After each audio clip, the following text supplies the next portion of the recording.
কখনো মনে হয় কি জীবন মনে হয় অনেকটা বড়, আবার কখন মনে হয় খুবই ছোট। যখন চারপাশে বিভিন্ন ঘটনা দেখি সত্যিই ভয় লাগে। সত্যিই তো, এক সেকেন্ড পরে কী হবে আমরা কিছুই জানি না। তাই জীবনটাকে আসলে উপভোগ করাই ভালো। এই যে একটা পার্কে চলে গেলাম। এই পার্কটা হচ্ছে প্যারিসে অনেক একটা বড় পার্ক, এবং এটার মধ্যে সব থেকে মেইন আকর্ষণ যদি বলে থাকি, সেটা হচ্ছে এখানে অনেকগুলো ময়ূর থাকে। এই যে কি সুন্দর একটা ময়ূর না! আর এখানে রয়েছে অনেকগুলো রাজহাঁস, আর সাথে এই জায়গাটাতে ময়ূরগুলো থাকে।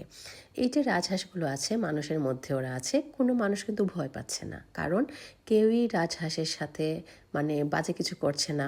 এজন্য কি করছে, রাজহাঁসগুলো নির্ভরতা খুঁজে পাচ্ছে মানুষের মাঝে। মানুষ রাজহাঁসকে খাওয়াচ্ছে, তারাও খেলা করছে মানুষের সাথে, ভয় নাই। কিন্তু দেশে এমনটা হয় না, রাজহাঁস দেখলেই আমরা দৌড় দিয়ে পালিয়ে যাই। তারপরে এই যে ময়ূর বাচ্চাগুলোকে নিয়ে হেঁটে যাচ্ছে। আমি আসলে কোনোদিন দেখিনি ময়ূরের ছোট ছোট বাচ্চা। একেবারে মানুষের মতো, মানুষ যেরকম তাদের বাচ্চাগুলোকে আগলে রাখে না, ঠিক ওই রকমই ময়ূরটা তার বাচ্চাদের নিয়ে হেঁটে যাচ্ছে, আগলে রাখছে।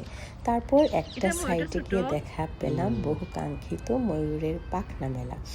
এত সুন্দর ময়ূর যখন পাখা মেলে আমি দেখেছি, আরও দেখতে খুবই এটা ভালো বুঝছি, লাগে। আমারে আর দেখাও। এই নীল ময়ূরটা যখন ওর পেখমটা মেলে, ঋষি, খুবই কি সুন্দর বাবা? লাগে। দেখেন এত সুন্দর, আর সাইডেই অনেক ফুল রয়েছে, হলুদ ফুল, গোলাপি রঙের ফুল, সাদা ফুল, মানে সব কিছুর মাঝখানে ময়ূরগুলো পাখা মেলে আছে।